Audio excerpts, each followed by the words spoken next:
మమ్మలను మిక్కిలిగా ప్రేమించిన మా ప్రియ పరలోకపు తండ్రి, నీ అతి శ్రేష్టమైన, పరిశుద్ధమైన, ఘనమైన, విలువైన నీ నామమును బట్టి, ప్రభువైన యేసు క్రీస్తు అనే నామమును బట్టి లెక్కలేని స్తుతులు స్తోత్రాలు చెల్లించుచున్నాము నాయన. అయా, నీ నామము పెట్టబడిన ప్రజలు ఎక్కడున్నారు? నువ్వు వారితో మాట్లాడే దేవుడిగా ఉన్నావు ప్రభువా.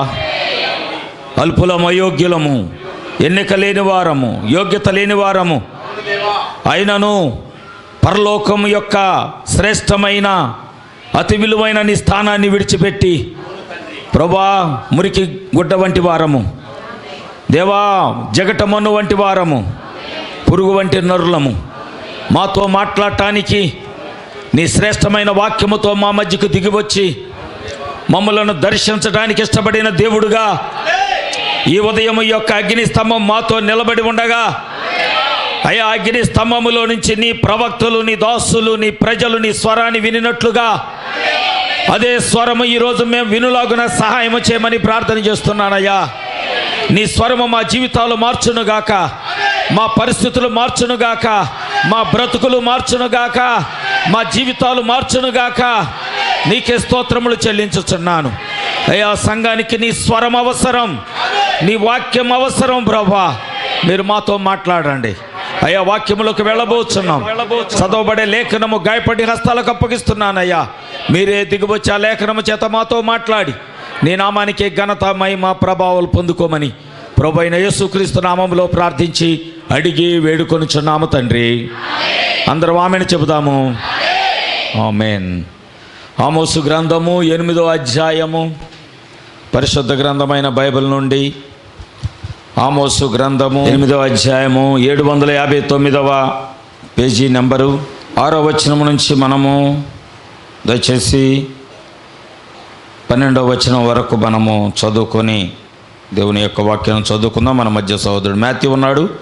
వాక్యాన్ని చదువుతుండగా వాక్యాన్ని, లేఖనాన్ని మనం ఆలకిద్దాం.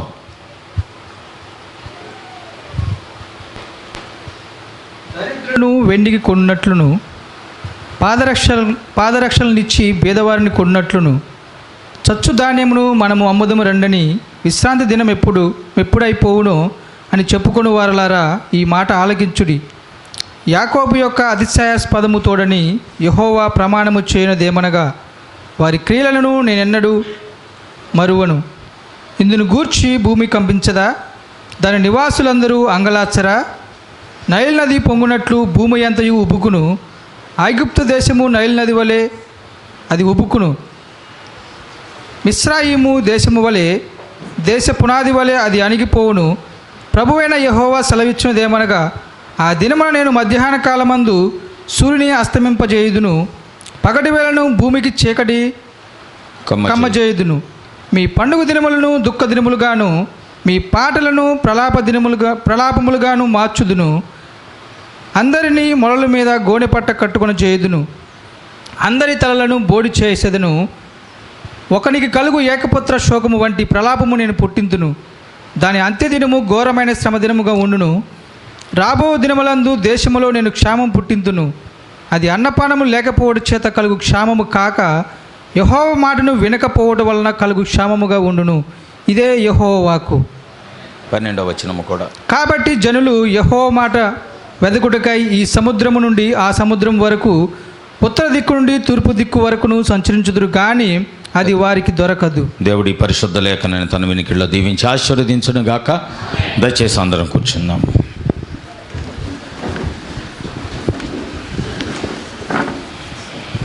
దేవుని సన్నిధికి కూడి వచ్చిన మీ అందరికీ మరి సాటి లేని మన ప్రభువైన యేసుక్రీస్తు నామములో అందరికి కూడా ఉదయకాల సమయంలో మీ అందరికి కూడా శుభవందనాలు తెలియజేస్తూ ఉన్నాను. దేవుడు మిమ్మల్ని, మీ కుటుంబాలందరినీ కూడా నిశ్చయముగా దీవించి ఆశీర్వదించునుగాక. అందరూ సంతోషంగా ఉన్నారా? మంచిది. ఈ వారంలో చాలామంది బలహీనతల నుంచి బయటపడ్డారని నేను అనుకుంటున్నాను. జ్వరాల నుండి, జలుబుల నుండి అందరి కొరకు నేను ప్రార్థన చేశాను. సంఘం అందరి కొరకు కూడా, అన్ని కుటుంబాల కొరకు నేను ప్రార్థన చేశాను.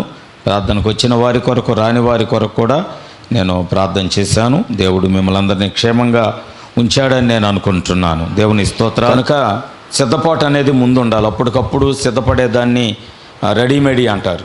రెడీమేడ్ సిద్ధపాటు అంటే ముందు నుంచి ఉన్నది సిద్ధపాటు. ఈరోజు ఆదివారం అనుకోండి, నేను 6 గంటల నుంచే సిద్ధపడతా ఉంటా, తెల్లవారుజామున 6 గంటల నుంచి. కానీ కొంతమంది చూస్తాను రోడ్డు మీద 8ంటికి కూడా రోడ్డు మీద అలాగే మురికి బట్టలతో నిలబడి ఉంటారు. అంటే అప్పటికప్పుడు వాళ్ళు సిద్ధపడి వచ్చేస్తూ ఉంటారు. అది సిద్ధపాటు అనరు దాన్ని, అర్థమైందండి. కానీ ఈరోజు ఆదివారం అనగానే మనం 6 గంటల నుంచే లేచి సిద్ధపడటం అనేది దాన్ని సిద్ధపాటు అంటారు, అర్థమైందండి. కనుక దాని కొరకు మనము ఎల్లప్పుడూ కూడా ఆసక్తి కలిగి ఉందాము. దేవుని స్తోత్రాలు. మరి అలాగే నవంబర్ నెల ప్రార్థనా మాసము, మీరు దాన్ని గుర్తుపెట్టుకోండి, మరి ప్రార్థన చేయండి. ఇది ఎలాంటి కాలం అంటే, ఈ కాలం ఎలాంటి కాలం అంటే ఎవరికి వారే తమ ప్రాణాన్ని రక్షించుకునే కాలం. కానీ ఇది ఎలాంటి కాలం అంటే పోతే పోయింది ఎదవ ప్రాణం అనే కాలం కూడా. వాస్తవం చెప్తున్నాను. ఉంటే ఉంటాం, పోతే పోతామండి అనుకునే కాలం. నేను బ్రతకాలని కోరుకునే కాలం కాదు ఈ కాలం. నేను జీవించాలి అని కోరుకునే కాలం కాదు. పోతే పోయింది, ఏం చేద్దామండి, అందరితో పాటు పోద్దాం అనుకునే కాలమే. కానీ లేదు, నేను జీవించాలి అనుకునే కాలము కానే కాదు. అంటే అలాంటి యుద్ధరంగం జరుగుతున్న మనస్తత్వాలు కలిగిన కాలంలో మనం జీవిస్తున్నాం. Praise the Lord. కనుక ఈ రోజున నేను తీసుకోబోయేటటువంటి అంశం ఏమిటంటే ఆగిన దేవుని స్వరము. వింతగా ఉండొచ్చు, ఆగిన దేవుని స్వరము. ఇది ప్రతి వ్యక్తి దగ్గరికి ఈ మాట హృదయములోకి వెళ్ళాలని నేను ఆశపడుతున్నా. ఇది ఒక దేశానికి సంబంధించింది, ఒక ప్రపంచానికి సంబంధించింది, ఒక రాష్ట్రానికి సంబంధించింది, ఒక కుటుంబానికి సంబంధించింది, అలాగే వ్యక్తిగతంగా కూడా సంబంధించిన మాట. ఆగిన దేవుని స్వరం. ఎందుకు దేవుని స్వరము ఆగవలసి వచ్చింది? ఈరోజు చాలా కొన్ని ప్రాముఖ్యమైన మాటలు మనము విందాం. ఎవరిని బట్టి దేవుని స్వరము ఆగవలసి వచ్చింది? మీరు గమనిస్తున్నారు లేదో, ఇప్పుడు వచ్చుచున్నటువంటి సోషల్ మీడియాలో వచ్చుచున్న వార్తలన్నీ మనిషి యొక్క ఆలోచనలు ఎలా తిప్పాయి అంటే, న్యూస్ రీడర్స్ కానీ, శాస్త్రజ్ఞులు కానీ, మేధావులు కానీ, వారి యొక్క ఆలోచనలన్నీ ఎటు తిరిగాయో తెలుసా? మనిషి చేస్తున్న పాపము వలనే ఇలా జరుగుతున్నది. ఇదివరకేం చేసేవాళ్ళు? ఇతరుల మీద నింద వేసేవాళ్ళు. ఆ దేశం అలా చేసింది కాబట్టి ఎలా అయింది, ఆ వ్యక్తులు అలా చేశారు కాబట్టి ఎలా అయిందని. కానీ ఇప్పుడు మీరు ఎక్కడ వార్తలు విన్నా, మరి 2 రోజుల క్రితము అమెరికాలో ఫ్లోరిడాలో ప్రవక్త వర్తమానం అందించినటువంటి స్థలం కూడా అది. ఫ్లోరిడాలో తుఫాన్ వచ్చింది, చైనాను మించి తుఫాన్ వచ్చింది. తెలుసండి మీకు? దరిదాపుగా 425 నుంచి 500 కిలోమీటర్ల వేగంతో వచ్చింది గాలి. సముద్రం ఉప్పొంగింది, వరదలు వచ్చాయి. అమెరికా చరిత్రలోనే ఇప్పటి వరకు అలాంటి వరదలు రాలేదు. ఈ మాట ప్రతి స్థలంలో వినబడుతుంది. మన గ్రామంలో కూడా వినపడింది, మేము పుట్టాక చూడలేదు. అమెరికా నుంచి కందులపాడు దాకా అదే స్వరము. అంటే ప్రపంచమంతా ఎక్కడ చూసినా ఇప్పటి వరకు ఎలాంటిది మేము చూడలేదు, 100 సంవత్సరాల ముసలోడు కూడా అంటున్నాడు, ఇప్పటి వరకు నా పుట్టిన తర్వాత ఎలాంటిది నేను చూడలేదు. అవునా? దాన్ని బట్టి శాస్త్రజ్ఞులు, మీడియా, ఇంకా జ్ఞానులు అందరూ ఏం ఆలోచన చేస్తున్నారంటే, మానవుడు చేస్తున్న పాపాన్ని బట్టి, మనుషుడు చేస్తున్న పొరపాట్లను బట్టే ఈ యొక్క భూమి దేవుని యొక్క ఉగ్రతకు, దేవుని కోపానికి గురవుతుందని ప్రతి మానవుడు మాట్లాడే టైం వచ్చేసింది. ఆమేన్. ఎందుకంటే వాక్యం యొక్క నెరవేర్పు. మొన్న ఒక న్యూస్ రీడర్ చెప్తున్నాడు, దీని గురించి ప్రపంచంలో చర్చ జరపాలి, ఎందుకు ఇలా అవుతుంది. ఎప్పుడో 10 సంవత్సరాలకో 20 సంవత్సరాలకో 20 సంవత్సరాల క్రితం ఒకసారి ఇలా వచ్చిందండి, మళ్ళీ వచ్చిందని ఇదివరకు చెప్పుకునేవాళ్ళు. కానీ పోయిన సంవత్సరం వచ్చింది, మరలా ఈ సంవత్సరం వచ్చింది. 2 నెలల క్రితం వచ్చింది చైనాలో, మళ్ళీ ఇప్పుడు అమెరికాలో ఈ నెలలో వచ్చింది. నెల క్రితము విజయవాడలో వచ్చింది, మరలా ఇంకో స్థలంలో ఇంకొకటి వచ్చింది. ఇలా రకరకాలుగా మాట్లాడుకుంటున్నారు. దీని గురించి చర్చ జరపాలంటే నేను కింద ఒకటి కామెంట్ పెట్టాను, అందరూ బైబిల్ చదవండి, ప్రతి ప్రశ్నకు జవాబు బైబిల్లో ఉందని చెప్పాను. Praise the Lord. అంటే మన వాక్యం చదవట్లేదు కాబట్టి భూమి మీద ఏం జరుగుతుందో మనకు తెలియట్లేదు. ఈ రోజున మనిషి నిజంగా దేవుని స్వరాన్ని వినగలిగితే నువ్వు అసలు ఎక్కడ నిలబడి ఉన్నావో నీకు పూర్తిగా తెలిసిపోద్ది. ఆయన వాక్యాన్ని వింటే నువ్వు ఏ కాలంలో ఉన్నావో, ఏ గడియలో ఉన్నావో, ఎలాంటి రోజుల్లో నువ్వు జీవిస్తున్నావో నిజముగా లేఖనాలు నువ్వు పరిశీలన చేయగలిగితే ఖచ్చితముగా ఆ వాక్యము నువ్వు ఎక్కడ ఉన్నావో నీ స్థానాన్ని చూపించింది వాక్యమే. ఆమేన్. కానీ ఇప్పుడు మన వాక్యం దగ్గరికి వెళ్తలేదు మనిషి, దేవుని వాక్యం దగ్గరికి వెళ్ళటం లేదు, దేవుని మాట వినటానికి ఇష్టపడటం లేదు, దేవుని స్వరాన్ని వినటానికి ఇష్టపడటం లేదు. నేను ఇక్కడ ఈరోజు చదవబడిన లేఖనంలో 11, 12 వచనాలు చాలా ప్రాముఖ్యమైనటువంటి మాటలు. ఇక్కడ ఆమోసుకు దేవుడు ఒక దర్శనం ఇచ్చాడు. ఆ దర్శనములో మొదటి వచనం చూస్తే, మరియు ప్రభువైన యెహోవా దర్శన రీతిగా వేసవి కాలపు పండ్ల గంప ఒకటి నాకు కనబరిచి, ఆమోసు నీకు కనబడుచున్నది ఏమని నన్ను అడగగా, వేసవి కాలపు పండ్ల గంప నాకు కనబడుచున్నదని నేనంటిని. అప్పుడు యెహోవా నాతో సెలవిచ్చినది ఏందనగా, నా జనులకు ఇశ్రాయేలీయులకు అంతము వచ్చే ఉన్నది, నేనెకను వారిని విచారణ చేయక మానను.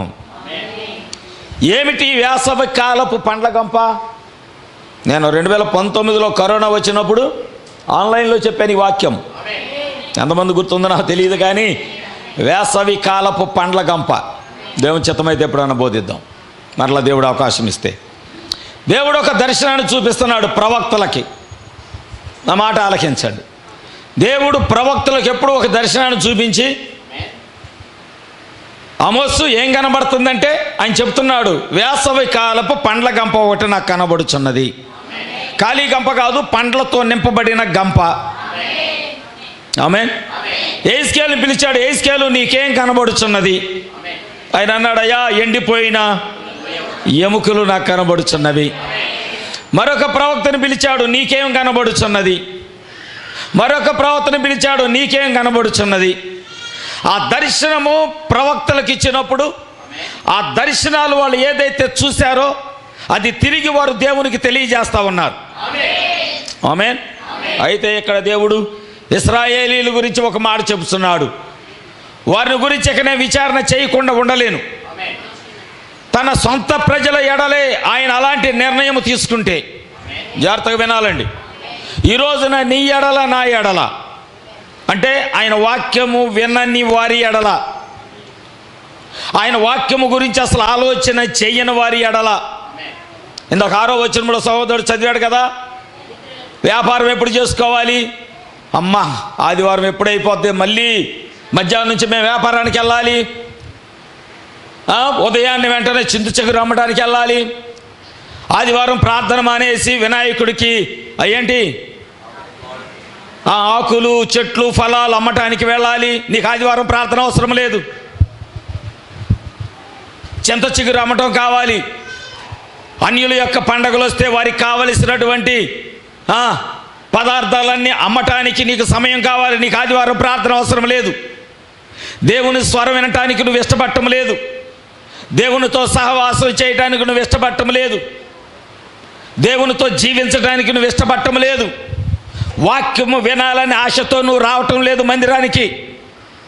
ఏదో క్యాజువల్గా వస్తున్నావు, అలవాటు ప్రకారం మందిరానికి వస్తున్నావే, కానీ దేవుడు ఏం మాట్లాడతాడో ఆలకిద్దామనే ఆలోచనతో నువ్వు మందిరానికి రావటం లేదు. కాబట్టే దేవుడు ఏం చేయబోతున్నాడంటే నీకు కరువు. ప్రవక్త మాట్లాడుచున్నాడు, ఆత్మీయంగా నీకు మరణాన్ని కూడా తేబోచున్నాడు. Praise the lord. ఆత్మీయ మరణం అంటే దేవునితో ఇక జీవించలేవు, ప్రార్థనలో జీవించలేవు, దేవుని సన్నిధికి రావటానికి ఇష్టపడవు, దేవుణ్ణి కలుసుకోవడానికి ఇష్టపడవు. వరదలు వస్తే మధ్యరాత్రులైనా నీ ప్రాణాన్ని దక్కించుకోవడానికి పరిగెడతావు, కానీ దేవుడు సమయం వచ్చి మాట్లాడటానికి ఆలయంలోకి వచ్చి నీతో మాట్లాడటానికి ఇష్టపడి పరిశుద్ధ స్థలములో నుంచి తన బలిపీఠం యొద్ద నుంచి శ్రేష్టమైన వాక్యాన్ని తీసుకొని వస్తే ఆ వాక్యాన్ని విని బ్రతుకుతామనే ఆలోచనతో నువ్వు మందిరానికి రావటం లేదు. Praise the Lord. దేవుడు ఏం చేస్తున్నాడు తెలుసా? కొంతకాలము తర్వాత ఇక ఆయన నీతో మాట్లాడటం పూర్తిగా ఆపివేయబోచున్నాడు. కొద్ది కాలము తర్వాత, లేదా ఈ రోజు నుంచేనేమో నాకు తెలియదు, లేదా ఇవాళ సాయంకాలం నుంచేమో నాకు తెలియదు. ఎందుకంటే వాక్యం అంటే ఆసక్తి కలిగిన వారు, రెండవది దేవుణ్ణి ప్రేమించువారు. ఈ మాట వినాలి. దేవుణ్ణి ప్రేమించువారు దేవుడు ఎక్కడుంటే అక్కడికి పరిగెడతారు. అవునండి. ఇప్పుడు లోకంలో యువత యువకులు ఉన్నారు, యవనస్తులు, వారు ప్రేమించుకుంటా ఉంటారు. ఇప్పుడైతే మనం చూస్తున్నాం 5వ తరగతి నుంచే వాళ్ళకి లవ్వులు కావాల్సి వచ్చినాయి. లోకమంతా చెడిపోయింది. యవనస్తులు, ఆడపిల్లలు యవనస్తులు కాకమునిపే వాళ్ళ హృదయాలు లోకంతో కలిసిపోయాయి. మీరు చూడండి, విజయవాడ వెళ్తే మార్కెట్లో, బస్ స్టాండ్లో, లేకపోతే ఇంకెక్కడైనా మీరు వెళ్ళి చూడండి, ఆ చిన్న చిన్న పిల్లలు 5వ తరగతి, లేకపోతే 7వ తరగతి, 10వ తరగతి లోపే వారికి ఒక స్నేహితురాలు కావాలి, వారికి ఒక స్నేహితుడు కావాలి. వాళ్ళ హృదయాలు ఏమైపోయాయి అంటే చెడిపోయి ఉంటున్నాయి. జాగ్రత్తగా గమనించాలి. వారి జీవితాలు ఏమవుతున్నాయి అంటే అంధకారం వైపు ప్రయాణం చేస్తున్నాయి. దేవునితో సహవాసం చేయడానికి వారు ఇష్టపడటం లేదు. ఆ చిన్న పిల్లవాడు, ఆ చిన్న పిల్లలతో మెసేజ్ పెడుతుంది, నేను పలానా చోట ఉన్నాను. వెంటనే ఈ ప్రేమించిన వ్యక్తి ఏం చేస్తాడు? ఆమె ఉన్న స్థలంలోకి వెళ్తాడు. లేకపోతే ఈ ప్రేమించిన వ్యక్తి ఏం చేస్తుంది? అతనున్న స్థలంలోకి వెళ్తుంది. అంటే ఆమె ఎంతగా ప్రేమిస్తుందో, ఎంతగా ప్రేమిస్తాడో వారు ఎక్కడ ఉన్నా సరే కలుసుకోవడానికి ఇష్టపడతారు. అవునండి. మరి నువ్వు దేవుణ్ణి ప్రేమిస్తే, నువ్వు ఒకవేళ నిజంగా దేవుణ్ణి ప్రేమించే వ్యక్తివైతే ఎప్పుడైనా ఆయన కలుసుకోవటానికి ఆగగలవా? పలానా స్థలంలో ఆయన మాట్లాడుతున్నాడంటే నువ్వు ఆగగలవా? పలానా స్థలంలో, పలానా కుటుంబారాధనలోకి వచ్చి దేవుడు మాట్లాడబోతున్నాడంటే నిజంగా నువ్వు దేవుణ్ణి ప్రేమించే వ్యక్తి అయితే నువ్వు ఆగగలవా? ఆయన ఎడారిలో ఉన్నారంటే ప్రజలు ఎడారిలోకి వెళ్ళారు. ఆయన సముద్ర తీరంలో ఉన్నాడంటే సముద్ర తీరంలోకి వెళ్ళారు. ఆయన వీధిలో నడుస్తున్నాడంటే వీధిలో ఆయన వెంబడించారు. Praise the lord. ఆయన్ని ప్రేమించువారు ఆయన ఎక్కడ ఉంటే అక్కడ ఉంటారు. Praise the Lord. నువ్వు దేవుని స్వరాన్ని వినటానికి ఇష్టపడలేదంటే నువ్వేదో ఇక్కడ మందిరానికి క్యాజువల్గా వస్తున్నావు అంతే. ఏదో వెళ్ళాలి, ఒక గుడికి వెళ్ళాలి, లేక నాకు గుడి ఉందని చెప్పుకోవడానికి వస్తున్నావు, కానీ వాక్యం వినటానికి ఆయన కలుసుకోవటానికి నువ్వు ఇష్టపడటం లేదు. కారణం ఒకటి ఏంటంటే దేవుని ఎడల నీ ఆసక్తి ఏమైపోయిందంటే దినదినము తగ్గిపోతుంది. దేవుని ఎడల నీకు ఉండవలసిన ప్రేమ ఏమైపోయిందంటే చల్లారిపోతుంది. నీ ప్రేమ దినదినము చచ్చిపోతుంది. లోకములో ఉన్న మాదిరి మనం ఇక్కడ దేవుని దగ్గర తీసుకుంటే, ఒక ప్రేమికుడు, ఒక ప్రేమికురాలు ఎక్కడ ఉన్నా వారు కలుసుకోవడానికి ఎలా ఇష్టపడతారో నా బైబిల్ అయితే చెబుతుంది. దేవుడు ఎప్పుడు మనల్ని ప్రేమిస్తానే ఉన్నాడు. ఆమేన్. చూడండి, ఒక్కొక్కసారి ఏంటి, అనేక సార్లు నువ్వు ఆయన కలుసుకోవడానికి ఇష్టపడవు, కానీ మధ్యరాత్రుల్లో నీకు ఏదైనా జరిగినా ఆయన నిన్ను కలుసుకోవడానికి ఇష్టపడుతున్నాడు. మధ్యాహ్నం వేళ నీకు ఏదైనా ఆపద వస్తే అక్కడ కూడా నిన్ను కలుసుకోవడానికి ఇష్టపడుతున్నాడు. నువ్వు నిద్రపోతున్నప్పుడు కునుకక నిద్రపోక ఆయన నిన్ను కాపాడుతూ ఉన్నాడు. హల్లెలూయా. నువ్వు నడుస్తున్నప్పుడు నీ అడుగులు తడబడకుండా కాపాడుచున్నాడు ఆయన. హల్లెలూయా. నీకేదైనా శోధన వచ్చినప్పుడు, బలహీనత వచ్చినప్పుడు దాని నుంచి తప్పించడానికి ఎల్లడూ నీ కుడి ప్రక్కన ఆయన నిలబడి ఉంటున్నాడు ఆయన. హల్లెలూయా. ఎందుకంటే నా బైబిల్ చెప్తుంది, ఆయన నీ కుడి ప్రక్కన నీకు ఎల్లప్పుడు ఆశ్రయముగా నిలబడి ఉన్న దేవుడిగా ఉన్నాడు ఆయన. ఎందుకని? ఆయన నిన్ను ప్రేమిస్తున్నాడు కాబట్టి. కానీ నువ్వు వర్షం వచ్చిందో ఒక సాకు, దేవుణ్ణి కలుసుకోవడానికి ఇష్టపడవు. వరద వచ్చింది ఒక సాకు, దేవుణ్ణి కలుసుకోవడానికి ఇష్టపడవు. తలనొప్పి వచ్చింది ఒక సాకు, దేవుణ్ణి కలుసుకోవడానికి ఇష్టపడవు. చుట్టాలు వచ్చారు ఒక సాకు, దేవుణ్ణి కలుసుకోవడానికి ఇష్టపడవు. లేకపోతే బయలుదేరే సమయానికి ఏదో జరిగింది, ఊర్లో ఎవరో చనిపోయారు, అందుకే ఇక మందిరానికి రావడానికి నీ ఇష్టపడ, నీకు ఏదో ఒక సాకు.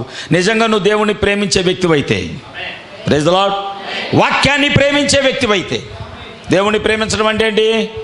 వాక్యాన్ని, ఆయన వాక్యాన్ని ప్రేమించి ఆయన వాక్యాన్ని ప్రేమించే వ్యక్తివైతే నువ్వు ఆయన స్వరాన్ని వినటానికి ఇష్టపడతావు.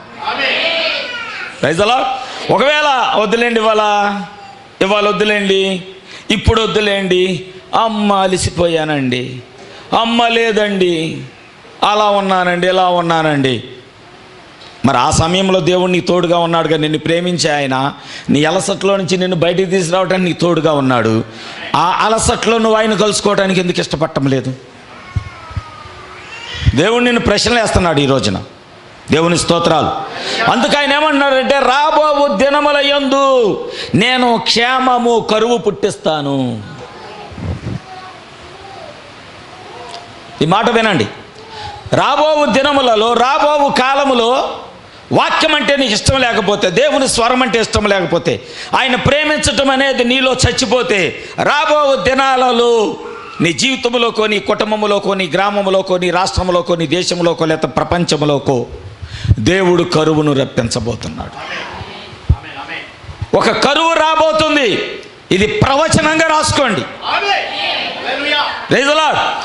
భూమి మీదకి ఒక కరువు రాబోతుంది. అది ఎలాంటిది? అన్నపానములు లేక కాదు. ఎందుకంటే ఈ కాలం ఎలాంటిది? నాకేమీ కొదువ లేదు అని చెప్పుకునే కాలంలో ఉన్నాం. ప్రకటన గ్రంథం 3:17 ఏం చెప్తుంది? ప్రకటన గ్రంథం 3:17 ఏం చెబుతుంది? నీ క్రియలను నేను ఎరుగుదును, నువ్వు చల్లగానైనను వెచ్చగానైనను లేవు, ఉండినా నీకు మేలు, ఉండక నులువెచ్చగా ఉన్నావు గనుక ఉద్దేశించుచున్నాను.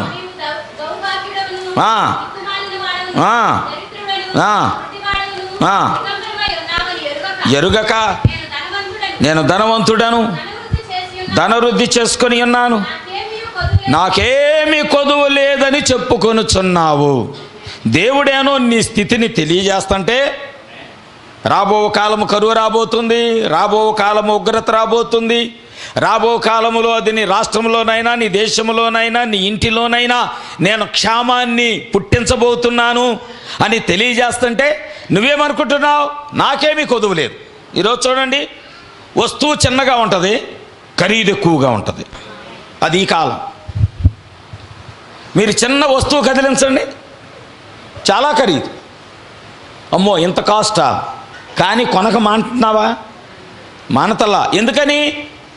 నీకేమి తక్కువ లేదు, నీకేమి కొదువు లేదు. ఇంకేంటి? చచ్చుబండి కూడా అమ్మేస్తామంటే పనికి రానివి కూడా అమ్మబడే కాలం ఈ కాలం. తెలుసండి? పనికి రానిది కూడా. చూడండి, మీరు ఇప్పుడు మనం చూస్తూ ఉంటాం, చెత్త కాగితాలు ఏరుకునే వాళ్ళు వస్తారు, మనం తాగి పారేసిన వాటర్ బాటిల్స్ ఏరుకునే వాళ్ళు వస్తారు, ఆఖరికి ఇంజెక్షన్ చేసి ఆ సెలైన్ దాన్ని ఏమంటారు, సిరంజి, దాన్ని కూడా ఏరుకునే వాళ్ళు వస్తున్నారు. ప్రతిది ఈ రోజున పనికి రానిది అంటే ఏది లేదు. ప్రతి దాంట్లో నుంచి ఏదో ఒకటి తీసి తయారు చేస్తున్నారు. అందుకని అక్కడ 6వ వచనంలో మనం ఇందా చదువుకున్న ఆమోస్ 8:6వ వచనంలో ఏముంది? దరిద్రులను వెండికి కొనున్నట్లు, పేదవారిని కొనున్నట్లు చచ్చుధాన్యమును అమ్ముదము రండి. చచ్చుధాన్యము తినే కాలము. Praise the Lord. అంటే పనికి రానిది కూడా పనికొచ్చే అమ్ముదాం రండి అని విశ్రాంతి దినమును కూడా. Praise the Lord. ప్రార్థన ఎప్పుడైద్దో మేము వెళ్ళాలి, అమ్మో వ్యాపారాన్ని టైం అయిపోయింది, ప్రార్థన అయిపోయింది. అదే సార్ చెప్తానండి, నేను చాలామంది చెప్పాను, కానీ ఇప్పుడు అన్నీ మూతపడిపోయినాయి, ఇంకా కొన్ని మూతపడతాయి. సంఘములోనే వ్యాపారాలు ఇచ్చాడు దేవుడు.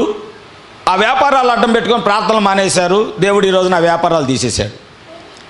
ఇప్పటి నుంచి కాదు నేను చెప్తుంది, దరిదాపుగా 20 సంవత్సరాలు చెప్తున్నా. అలా మన సంఘంలోనే చాలామంది కొట్లు పెట్టుకున్నారు, దేవుని సన్నిధికి దూరం అయ్యారు, ప్రార్థనలకు దూరం అయ్యారు.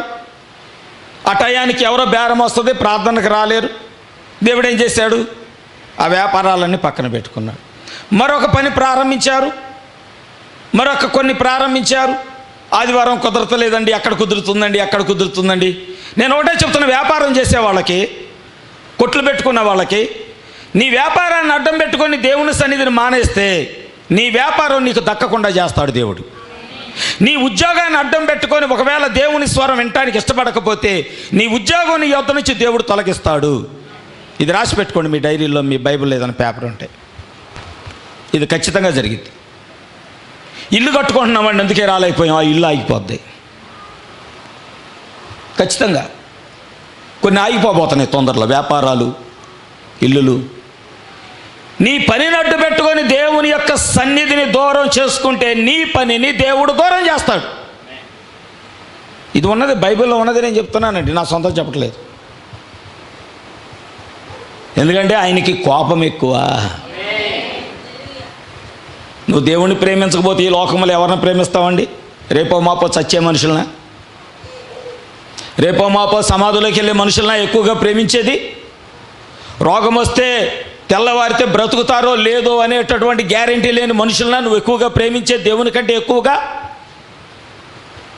నీ భర్తనైనా, నీ భార్యనైనా, నీ పిల్లలనైనా, నీ ఇరుగు పొరుగు వారినైనా సరే, నీ స్నేహితులైనా సరే, దేవుని కంటే ఎక్కువగా నువ్వు ఎవరినైతే ప్రేమిస్తావో వారిని నీ యొద్ద నుంచి దేవుడు ఈ లోకం నుంచి తీసుకెళ్ళిపోతాడు. ఎందుకంటే ఆయన ప్రేమించేవారే కావాలి. ఆమేన్.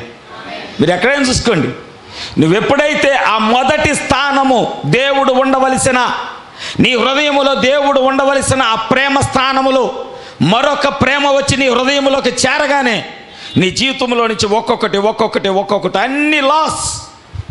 చివరికి ఏమవుద్దంటే కరువు వచ్చేస్తుంది. అది ఏదైనా కానీ. అందుకని దేవుడి కంటే ఎక్కువగా దేన్ని ప్రేమించకూడదు. ఆ మొదటి ప్రేమ అంతా ఆయనకే చెందాలి. ఆ మొదటి ప్రేమ అంతా. నా జీవితంలో ఎలాంటి అనుభవాలు చాలా ఉన్నాయి. నేను దేవుని కంటే ఎక్కువగా ఏదైతే ప్రేమిస్తానో ప్రతి సమయంలో అది నాకు దూరం అవుతూనే ఉంది. ఇప్పటి నుంచి కాదండి, నేను డిగ్రీ ఇంటర్మీడియట్ చదువుతున్నప్పటి నుంచి నేను పరీక్ష చేసుకుంటున్నా. ఇంటర్మీడియట్ నుంచి, నేను ఇంటర్ చదివేటప్పటి నుంచి నన్ను నేను పరిశీలన చేసుకుంటూ వస్తూ ఉండేవాడిని. నేను దేవుని కంటే ఎక్కువగా ఒకవేళ స్నేహితులను ప్రేమిస్తే స్నేహితులు దూరం అయ్యేవాడు. నేను ఏదైనా పనిని ప్రేమిస్తే ఆదివారం ప్రార్థన మానేసి పనికి వెళ్తే ఆ పని నా నుంచి దూరం అయిపోయి. నా జీవితంలో ఉన్నాయి చెప్తున్నాను నేను, మీకు అలా అవ్వాలని నేను కోరుకోవటం లేదు, కానీ జరిగినవి చెప్తున్నాను. కానీ ఇది వాస్తవం, అలాగే జరిగిద్ది కూడా. చాలాసార్లు మనము కుదరలేదండి. ఎందుకు కుదరదు? రావటానికి కుదరలేదండి. ఎందుకు కుదరదు? ప్రోగ్రాములండి. ఎందుకు ఆదివారం ప్రోగ్రాము దేవుని కంటే ఎక్కువ? ఉద్యోగం అండి దేవుని కంటే ఎక్కువ. వ్యాపారం అండి దేవుని కంటే ఎక్కువ. కానీ తర్వాత వచ్చే రిజల్ట్ ఏంటో నువ్వు చూడలేదు. తర్వాత వచ్చే రిజల్ట్ అది ఎలాంటిది? నేను చాలాసార్లు చెప్తాను, సంఘంలో కూడా చాలాసార్లు హెచ్చరించా. ఇక్కడ చాలామంది ప్రైవేట్ ఉద్యోగాలు చేసుకునే వాళ్ళు ఉన్నారు, తర్వాత ఇంకా వ్యాపారాలు చేసుకునే వాళ్ళు ఉన్నారు, వ్యవసాయం చేసుకునే వాళ్ళు ఉన్నారు. నువ్వు దేవునికి మించి ఎక్కువ దేన్ని ప్రేమించొద్దు. నీ జీవితంలో గుర్తుపెట్టుకో ఇది. అది ఎవరైనా కానీ, ఒకవేళ నువ్వు ప్రాధాన్యత దేవుని కంటే ఎక్కువగా నీ వ్యాపారానికో, నీ బడ్డీ కొట్టుకో, నీ ఉద్యోగానికో, లేకపోతే నీ సొంత పనులకో, లేకపోతే మరొక దానికో కేటాయిస్తే ఫస్ట్ నీకు బాగుంటుంది, లాభకరంగా ఉంటుంది. కానీ తర్వాత మెల్లగా దేవుడు దిగజారుస్తూ ఉంటాడు దాన్ని. ఒక రోజున పూర్తిగా నీ యొద్ద నుంచి అది దూరం అయిపోద్ది, కరువు వచ్చేస్తుంది, క్షామం వస్తుంది. ఎందుకో తెలుసు, ఇక్కడ బైబిల్ చెబుతుంది, ఇక్కడ మనం చూస్తున్నాము 6వ వచనంలో, చచ్చు ధాన్యమును మనం అమ్ముదము రండని, ప్రార్థన ఎప్పుడైపోద్దా, విశ్రాంతి దినం అయిపోద్దా అని చెప్పుకొని వారులారా ఈ మాట ఆలకించండి. యాకోబు యొక్క అతిశయాస్పదము తోడని యెహోవా ప్రమాణము చేయిందేమనగా. చూసారా, ఈ క్రియల్లో ఒక్కటి కూడా దేవుడు మర్చిపోట్ల. నువ్వు ప్రార్థన ఎందు నిమిత్తం మానేశావో అది దేవుడు మర్చిపోవట్లేదంట. ఎందు నిమిత్తం నువ్వు ప్రార్థన ఆగిపోతున్నావో దేవుడు దాన్ని మర్చిపోవటం లేదంట.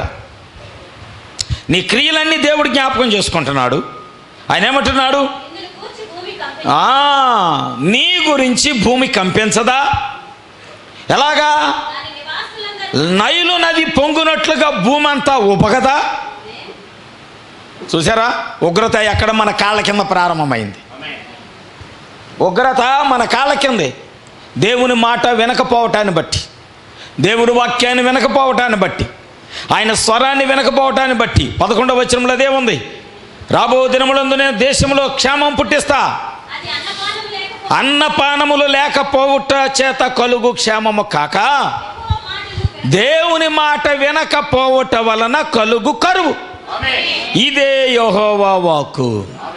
నేను చెప్తున్న మాట కాదు, దేవుడు అంటున్నాడు, నా మాట వినకపోవటాన్ని బట్టి కలిగే.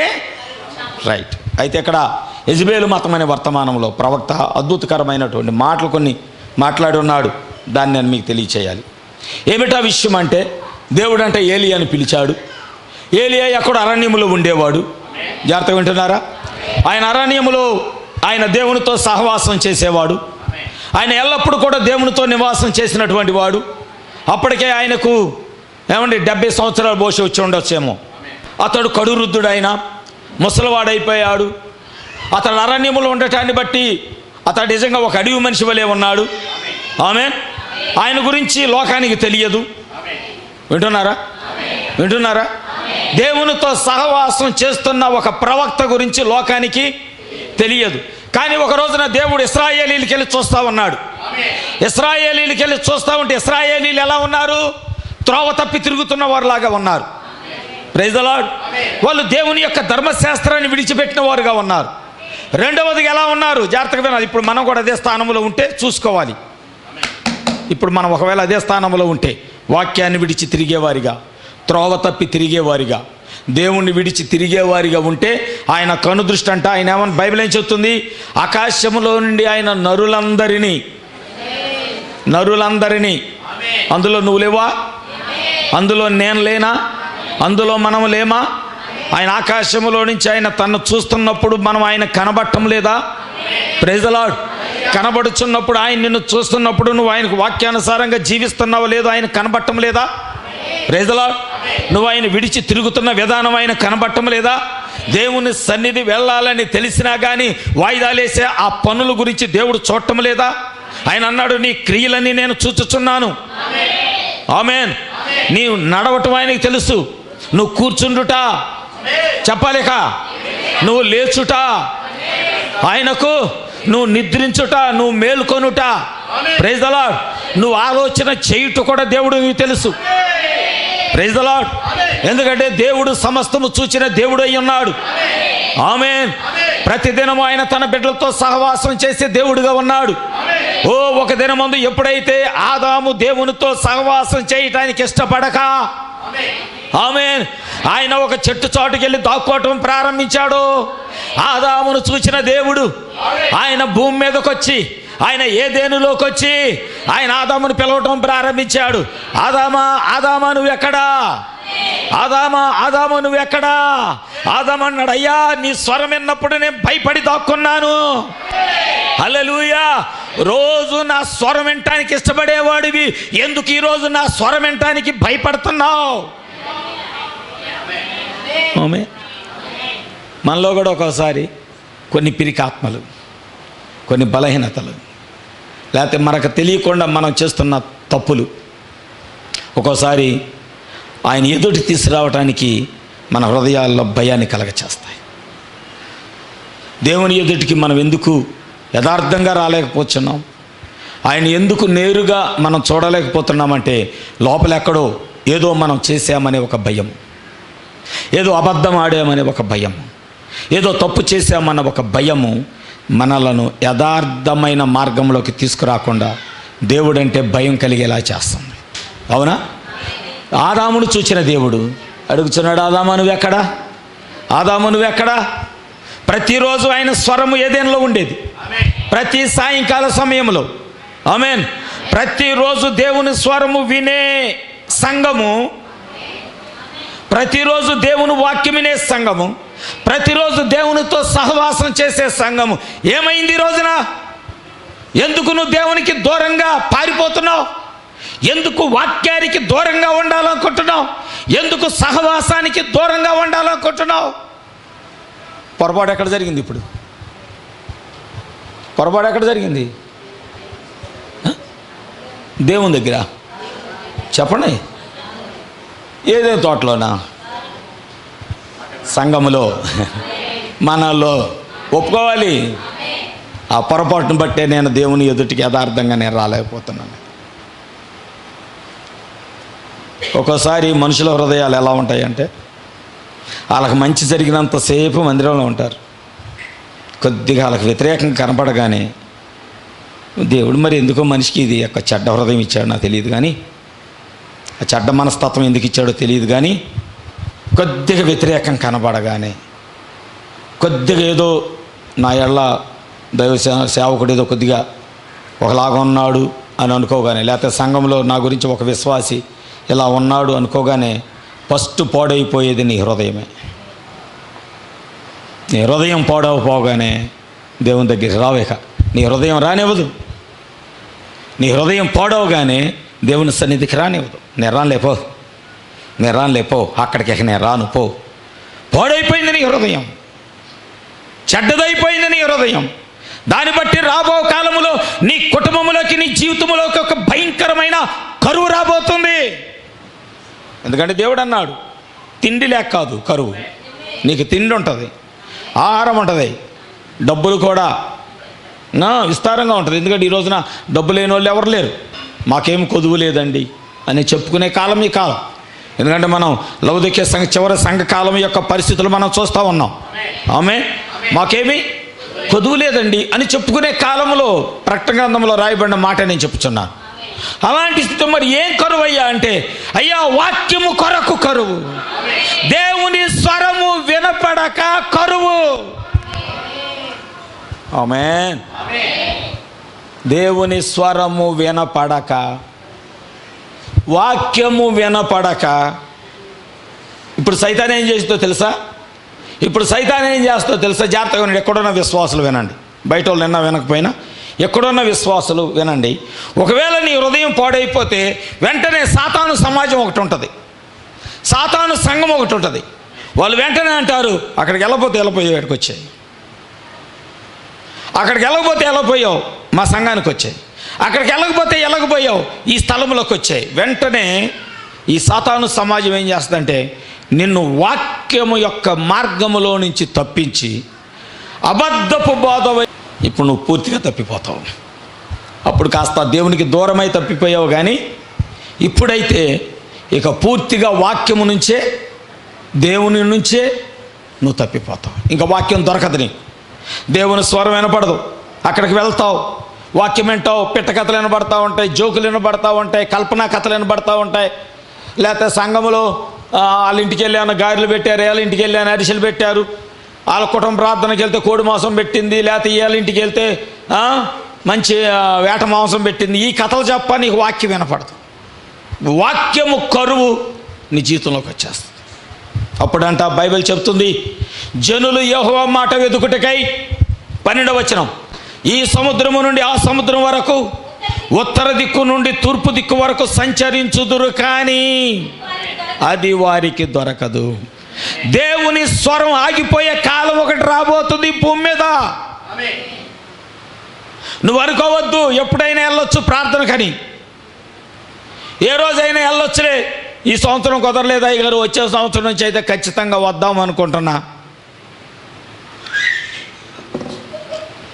ఈ సంవత్సరం కుదరలేదు అయ్య గారు, వచ్చే సంవత్సరం నుంచి చక్కగా ప్లాన్ చేసుకుంటున్నాను రావటానికి. నీ ప్లాన్లు దేవుడికి అవసరం లేదు. నువ్వు బతికున్నావంటే రావటం అంతే. నీ ప్లాన్లు ఎవరికి కావాలి? దేవుడికి. నీ ప్లాన్లు ఎవరికి కావాలి? దేవుడికి అవసరం లేదు. నువ్వు ఈ దినమందు సజీవంగా ఉన్నావంటే, ఈరోజు ప్రార్థన ఉందని తెలిస్తే వచ్చేయటం అంతే.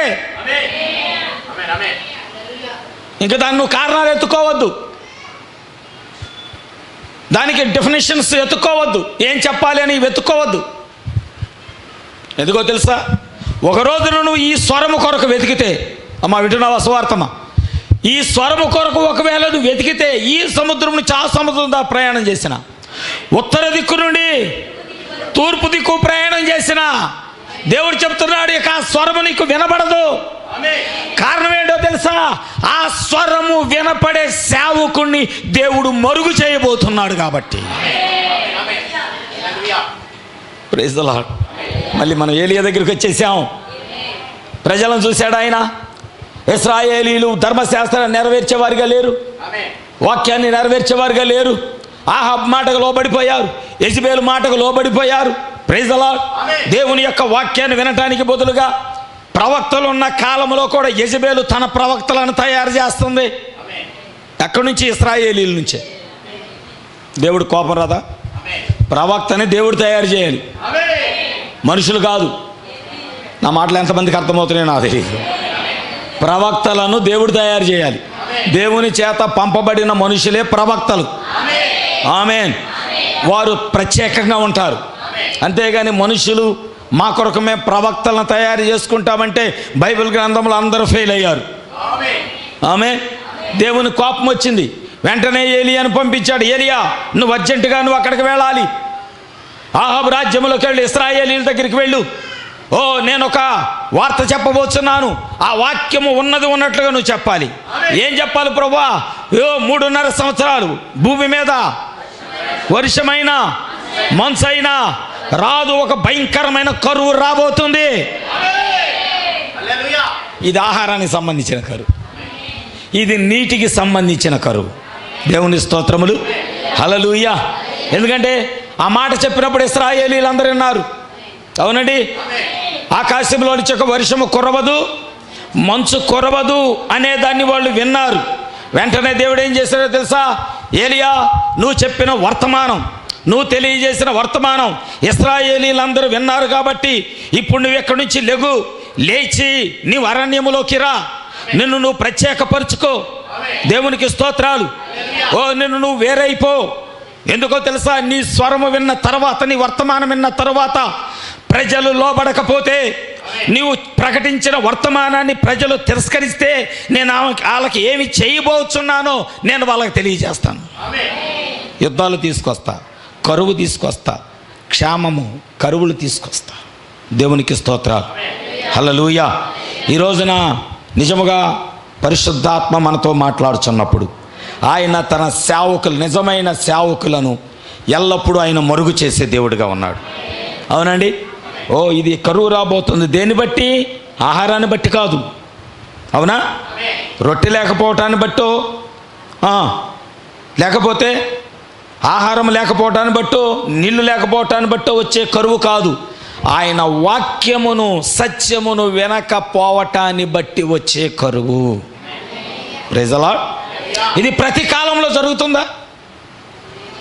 ప్రతి కాలంలో. నోవాహు వాక్యం ప్రకటించాడు. అవునా? విన్నారా? ఎవరైనా విన్నారా? దేవుడు అన్నాడు, నోవాహా, నువ్వు చెప్పిన వర్తమానం ప్రజలందరూ విన్నారు. వినండి ఒకసారి మీ తల్ల పైకెత్తి. నువ్వు ప్రకటించిన వర్తమానం ప్రజలందరూ విన్నారు. ఇప్పుడు నువ్వు దాగుచోట్లోకి రా, నీకు ఒక మొరుగైన స్థలాన్ని ఇస్తాను. Praise the Lord. నీవు ఇప్పుడు ప్రకటించిన ఏ స్థలంలో అయితే వాక్యం ప్రకటించావో ఆ స్థలం నుంచి నువ్వు వేరు చేసుకో. హల్లెలూయా. నీకు ఒక దాగు స్థలాన్ని నేను చూపించబోతున్నాను. ఆమేన్. ఆయన ఆ దాగు స్థలంలోకి వెళ్ళిపోయాడు. ఇప్పుడు నోవహు యొక్క స్వరము ఆగిపోయింది. భూమి మీద నోవహు స్వరము వినపడటం లేదు. వినపడుతుందా? దేవుని వాక్యం ఆగిపోయింది. వారు నిర్లక్ష్యం చేశారు, వాక్యానికి లోబడలేదు. ఈయన రోజు ఎలాగే చెప్తాడులే, గురువారం ఎలాగే చెప్తాడు, ఆదివారం ఎలాగే చెప్తాడు, ఈ ముసలాయనికి పనేమి లేదు, ప్రార్థన అంటాడు, రమ్మంటాడు. చూడండి, ఈ రోజున ఉద్యోగాలు ఆగిపోయాయి, సంఘాల్లో కోటాలు లేవు. 20 సంవత్సరాల క్రితం మనం చూస్తే ఎక్కడ చూసినా మైకులు వినపడాయి. అవునా? 7 రోజులు పండగలు, 3 రోజులు పండగలు, ఎక్కడ చూసినా పక్క ఊర్లో మీటింగులు, ఆ ఊర్లో మీటింగులు, ఈ ఊర్లో మీటింగులు. ఎయ్యా ఉద్యోగాలు ఎయ్యి. మన సంఘంలో కోటాలే. ఎవరైనా విశ్వాసులు అడిగారా? అయ్యా కోటాలు పెడదాం, కొత్త ఆత్మలు వస్తాయని ఎవరైనా అడుగుతున్నారా? ఆసక్తి ఆత్మలు రక్షిద్దామన్న భారము రోజు రోజుకి దిగజారిపోతుంది. సంఘానికి నూతన కుటుంబాలను సమకూర్చుకోవాలంటే మీటింగ్లు పెట్టాలి. అప్పుడు బయట నుంచి ప్రజలు వస్తారు. వాక్యం విన్నప్పుడు వాళ్ళకి అర్థమవుతుంది బయట వింటున్న వాక్యానికి ఎక్కడ వింటున్న వాక్యానికి తేడా ఏదో ఉన్నది. నిజమేంటో తెలుసుకోవాలి, సత్యమేంటో తెలుసుకోవాలి, ఆయన స్వరం ఏంటో దాన్ని వినాలని ఆసక్తితో నూతన కుటుంబాలు దేవుని సంఘంలో చేర్చబడతారు. ఆ ప్రయాసం ఉందా? ఎవరైనా అడిగారా? ఎవరైనా అడుగుతున్నారా? కోటాలు పెట్టుకుందాం అయ్యగారు, చాలా సంవత్సరాలు అవుతుంది మీటింగ్స్ పెట్టుకుందాం మనం. ఎవరైనా అడుగుతున్నారా? ఓ నా ప్రాణమా, తెలుసు కదా ఆ వాక్యం. నా ప్రాణమా ఎవరికి వాళ్ళే. నా ప్రాణమా తినుము, తాగుము, ఫోన్ చూడుము, నిద్రపోము, మధ్యరాత్రుల ఫోన్లు చూడుము, నిద్రపోము. నా ప్రాణమా పొద్దున్న 8 లేచిన 10 లేచిన అడుగోడు లేడు. భర్త పనికి వెళ్ళాలి, 8 9 లేచిద్ది. ఏందమ్మా అంటే రాత్రి ఎక్కడ నిద్రపోయింది, తెల్లవాళ్ళు ఫోన్ చూడటమే సరిపోయింది. సుఖానికి అలవాటు పడిపోయిన కాలంలో ఉన్నాం. సుఖానికి నాకేమీ కొదువలేదు అనే కాలంలో మనం ఉండిపోయాం. కానీ దేవుడు ఈరోజు ఏం చేస్తున్నాడో తెలుసా? తన వాక్యము యొక్క ప్రత్యక్షత కలిగిన వారిని వాటన్నిటి నుంచి వేరవమంటున్నాడు ఆయన. వాటన్నిటి నుంచి, వాక్యాన్ని నమ్మని వారి నుంచి వేరవు. ఆయన స్వరము వినటానికి ఇష్టపడని వారి నుండి నువ్వు వేరవు. ప్రార్థన అంటే ఇష్టపడని వారి నుండి నువ్వు వేరవు. ఏలియా అన్నదే చేస్తున్నాడు ఆయన. ఆ ప్రజలందరి నుంచి నువ్వు వేరవు. నోవాహుకు చెప్తున్నాడు, వాక్యం ప్రకటించావు, ప్రజలు విన్నారు, వాళ్ళకి తెలుసు, కానీ వారు లోబట్టం లేదు. వారికి నేను ఇప్పుడు ఒక భయంకరమైన ఉగ్రతను నేను తీసుకురాబోతున్నాను. కాబట్టి ఇప్పుడు నువ్వేం చేయాలి? వేరవ్వాలి. నువ్వు ఒక దాగు స్థలంలోకి వెళ్ళిపో. అక్కడ నువ్వు ఉన్న పరిస్థితులు వేరుగా ఉంటాయి. ఆ దాగు స్థలంలో నేను నీకు తోడుగా ఉంటాను. ఆమేన్. నువ్వు వేరైన స్థలంలో ఎల్లప్పుడూ నేను నీతో ఉంటాను. నీకు అక్కడ కరువు ఉండదు, యుద్ధం ఉండదు, కాటకాలు ఉండవు, ఇంకా రోగం ఉండదు, వ్యాధి ఉండదు. ఎందుకంటే ఆ దాగు స్థలంలో నేను నీతో ఉంటాను. Praise the lord. హల్లెలూయా. ఓ దేవుడు ఏలియాను ఎప్పుడైతే ఏలియా నువ్వు వేరవగానే అనగానే ఏలియా ఏం చేశాడో తెలుసా? అరణ్యములోకి వెళ్ళి మరుగయ్యున్న ఒక జీవజలపు ఓటను ఏలియా కనుగొన్నాడు. హల్లెలూయా, హల్లెలూయా. లోకానికి అక్కడ ఒక జీవజలపు ఓట ఉందని లోకానికి తెలియదు, కానీ ఏలియా కనుగొన్నాడు. ప్రవక్త అన్నాడు అది ప్రత్యక్షత. ప్రత్యక్షత అనేది ఒక వరము. ఈ రోజున వాక్యపు వరము నీ యొద్ద ఉంటే, ప్రైజ్ ది లార్డ్, లోకమంతా కరువులో, లోకమంతా ఉగ్రతలో వెళ్ళిపోతున్నా ఆ జీవజలపు ఓటను కలిగి ఉన్న నీవైతే క్షేమంగా ఉంటావు. నా మాట అర్థమైందా? Praise the Lord. వాక్యాన్ని తిరస్కరించిన వారు, వాక్యాన్ని త్రోసివేసిన వారు, దేవుని సన్నిధి అంటే ఇష్టపడని వారందరూ కూడా ఎక్కడున్నారు? జలప్రలయంలో, నోవకాలంలో, ఉగ్రతలో. అప్పుడు పిలుస్తున్నారు, నోవాహు, నోవాహు మాట్లాడయ్యా, ఒక్క మాట మాట్లాడయ్యా,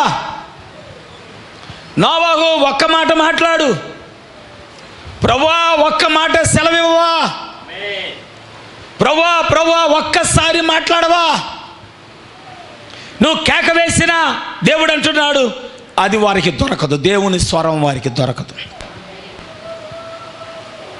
ఆ కాలం రాబోతుంది, వచ్చుచున్నది, నేను అనుకుంటున్నా వచ్చే ఉన్నదని. వాక్యము కరువయ్యే కాలం, దేవుని స్వరము కరువయ్యే కాలం. ఇంకా నువ్వు చాలా ధన్యుడివి, ధన్యురాలివి. అమెరికాలో దేవుని సంఘాలు ఖాళీ అయిపోతున్నాయి. వినడమ్మా, అమెరికాలో పెద్ద పెద్ద చర్చిలు ఖాళీ అయిపోతున్నాయి.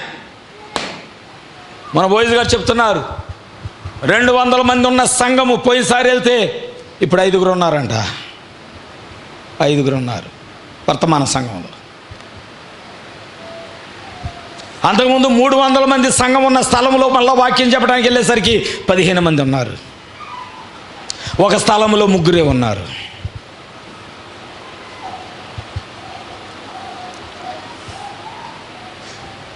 నువ్వు దేవుని ప్రేమించే వ్యక్తివైతే దూరం కావు. నువ్వు దేవుని ప్రేమించే వ్యక్తివైతే దేవుని వాక్యానికి ఎప్పుడు దూరం కావు. అమెరికా దేశంలో సంఘాలన్నీ బార్లు అయిపోయాయి, ఇప్పుడు హోటల్ రెస్టారెంట్లు అయిపోయాయి. ఎందుకంటే పెద్ద పెద్ద చర్చిలు అవి. ప్రజలందరూ ఆ స్థలాన్ని విడిచి మరొక దేశంలోకి మరొక స్థలంలోకి వెళ్ళిపోతున్నారు. ఆ చర్చిలు మెయింటెనెన్స్ చేయటం చేతకాక వాటిని రెస్టారెంట్లు చేస్తున్నారు, వాటిని బార్ అండ్ రెస్టారెంట్లుగా చేస్తున్నారు అద్దెలకి ఇచ్చేసి. ఉగ్రత రమ్మంటే ఎందుకు రాదు? దేవుణ్ణి ఆరాధించే స్థలాన్ని అలా మారిస్తే దేవుని ఉగ్రత రాదా? ఇప్పుడు నీ ఇల్లు ఉందండి, నీ ఇంట్లో చక్కగా ప్రార్థనలు జరుగుతాయి, కానీ నీ పిల్లోడు స్నేహితులు, నీ భర్త స్నేహితులు ఎవరో వచ్చారు, ఇంట్లో కూర్చొని పేకాడుతున్నారు. నీ ఇంట్లో నీకు ఎలా ఉంటుందో చెప్పు. ఏంటి మీకు ఎవరు కోపాలు రావనుకుంటా, అలవాటు కదా, కోపాలు రావనుకుంటా. నీ ఇల్లు పాడవుతున్నా నీ కోపం లేదు అంటే ఇంకా నువ్వు దేవుని దగ్గర ఎలా ఉన్నావో తెలిసిపోతుంది. ఇతరులు వచ్చి నీ ఇల్లును పాడు చేస్తుంటే నీ కోపం రాలేదు అంటే, నీ గృహాన్ని పాడు చేస్తుంటే, అదే సమయంలో నీ హృదయము దేవుని వాక్యం ఉండవలసిన హృదయంలో ఎవరో వచ్చి నీ హృదయాన్ని పాడు చేస్తుంటే, దేవుని యొక్క ఆత్మ ఉండవలసిన నీ హృదయంలో ఎవరో ఏదో ఒక మాటతో నీ హృదయాన్ని పాడు చేస్తుంటే, నీ ఆత్మీయ స్థితిని నీలో నుంచి తొలగించి, ప్రార్థన జీవితాన్ని తొలగించి, దేవుణ్ణి వెంబడించే విధానం నీ హృదయంలో నుంచి తొలగించి, ఎవరో నీ యొక్క హృదయాన్ని, నీ జీవితాన్ని, నీ కుటుంబాన్ని, నీ బ్రతుకుని పాడు చేస్తూ ఉంటే దేవుని కోపం రాదా? వస్తుంది, ఖచ్చితంగా వస్తుంది, ఖచ్చితంగా వస్తుంది. అందుకే ఈ రోజున అమెరికాలో భయంకరమైన, వారి జీవితంలో ఎన్నడూ చూడని తుఫాన్ 30 మీటర్లు ఎగిరింది, గాలిలో ఉంది కారు. ఎంత గాలి వస్తే కారు గాలిలోకి వెళ్ళాలి? కొట్టుకుపోవటం వేరు. 30 మీటర్ల ఎత్తులో కారు గాలిలో ఉందంటే ఎంత వేగంతో గాలి వస్తే అవుతుంది? ఉగ్రత రాదా? దేవుని మాట వినకపోవటాన్ని బట్టి వచ్చే ఉగ్రత. ఏలియా నీ స్వరం ఆపేయి, ఏలియా ఇక నీ వాక్యాన్ని ఆపేయి, ఈ ప్రజలకి అవసరం లేదు. ఒకరోజు వస్తుందేమో నాకు తెలియదు, ఎక్కడ కూడా కృపాగుడారంలో కూడా నీ స్వరాన్ని ఆపేయి, ఇంకా ఈ ప్రజలకు అవసరం లేదు. నీ వాక్యం అంతా విని ఉన్నారు, వర్తమానం అంతా కూడా వినున్నారు, ఇక స్వరం అవసరం లేదు, నువ్వు దాగు స్థలంలోకి వెళ్ళిపో అనగానే ఏలియా వెళ్ళిపోయి అరణ్యంలోకి వెళ్ళగానే ఆయనకు ఒక జీవజలపు ఓటను దేవుడు ప్రత్యక్షపరిచాడు. ఆ ప్రత్యక్షత లోకానికి తెలియదు, అవునా? వాక్యమైన సంఘశాఖలకు కూడా తెలియదు. లోకంలో ఉన్న మనుషులకు వాక్యం యొక్క ప్రత్యక్షత తెలియదు. ప్రత్యక్షత అనేది ఒక వరమై ఉన్నది. ఆ ప్రత్యక్షత అందరికీ రాదు. ఎత్తబాటు యొక్క ప్రత్యక్షత యోబు కలిగి ఉన్నాడు. ఆమేన్. ఆ తూరు ప్రాంతంలో ఊజు దేశంలో యోబు కలిగిన ప్రత్యక్షత ఎవరికి రాలేదు. యోబు ఒక ప్రత్యక్షత చూశాడు. ఎత్తబాటు యొక్క ఒక ప్రత్యక్షత ఉన్నదని యోబు కనుగొని ఆ స్థలాన్ని విడిచి ఆయన మక్పేలకు ప్రయాణమై వెళ్ళాడు యోబు. హల్లెలూయా, హల్లెలూయా. ఈరోజు ఆ ప్రత్యక్షత నీకు ఉండాలి.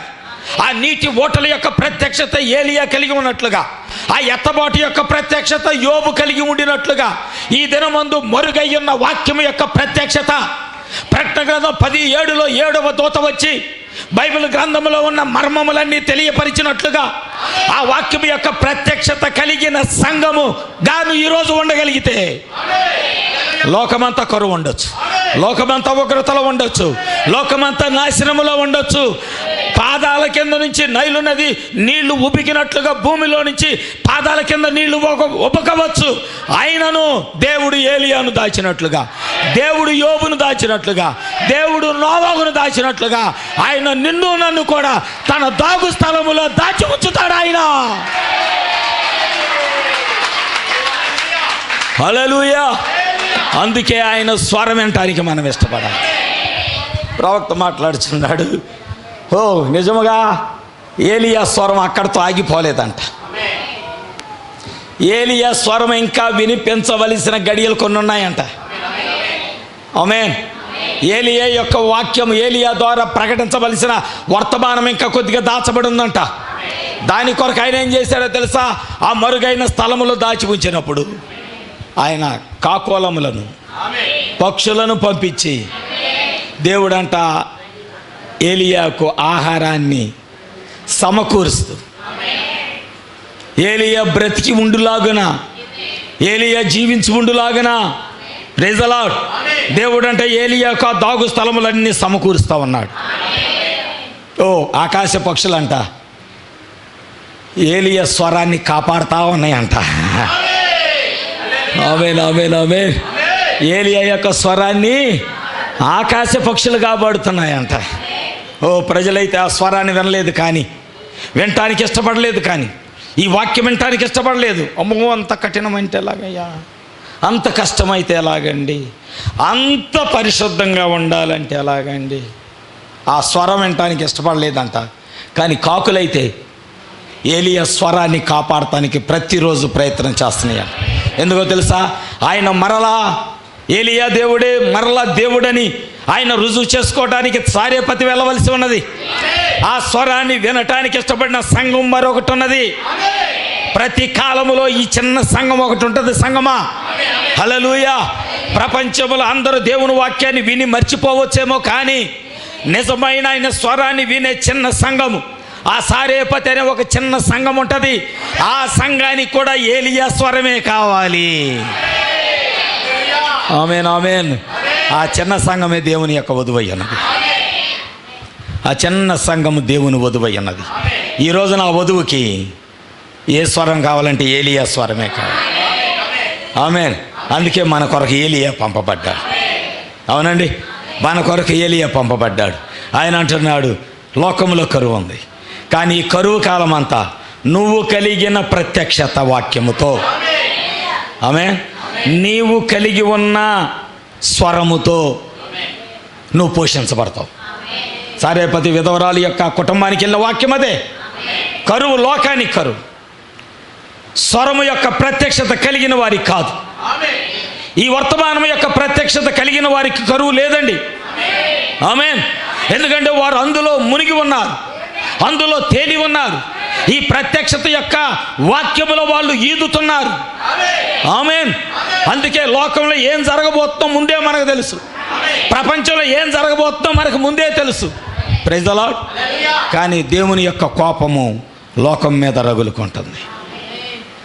దేవుని కోపం అంతటితో అయిపోలేదు, ఇంకా ఉన్నది. కానీ వచ్చే వారం చెప్పుకుంది ఆ కోపం గురించి. ఇంకా ఉన్నది ఆ కోపం. ఎలాగో తెలుసా? ఎవరి మీదో తెలుసా? ఒక మాట చెప్పి నేను ముగిస్తాను. వచ్చే వారం దేవుని వాక్యము మాట కొరకు ఎవరు ఈ సముద్రం నుంచి ఆ సముద్రం దాకా తిరిగారు, ఉత్తర దిక్కు నుంచి తూర్పు దిక్కు దాకా ఎవరు సంచరించారో వచ్చే వారం దేవుడు మనతో మాట్లాడాలని కోరుకుందాం. నిర్గమాకాండం 23వ అధ్యాయం 21వ వచనం.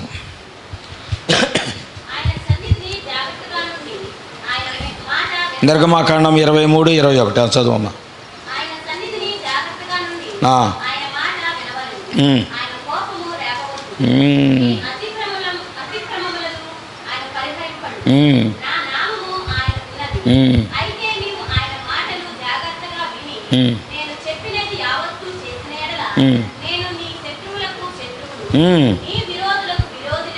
నందును. Praise the lord.